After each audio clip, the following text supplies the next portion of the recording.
ایک بہت مزے کی حدیث قدسی ہے، اس میں اللہ رب العزت اپنے بندے سے گلہ کرتے ہیں۔ اللہ کہتے ہیں میرے بندے،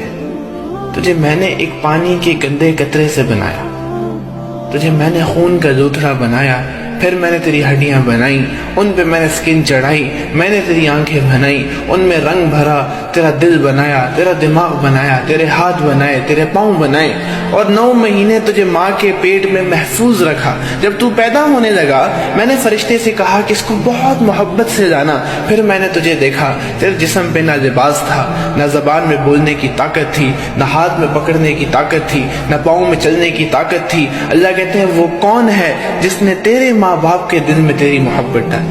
اور اللہ کہتے ہیں پھر تو بڑا ہوتا گیا، تو چلنے لگا، تو بھاگنے لگا، تیری ہڈیوں میں زور آیا، تو دیکھنے لگا، تو چلنے لگا، تو پکڑنے لگا۔ پھر اللہ کہتے ہیں کہ میری تمام کی تمام نعمتوں کو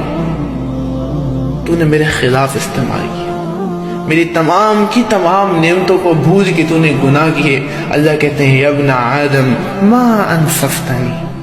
تو نے میرے ساتھ انصاف نہیں کیا،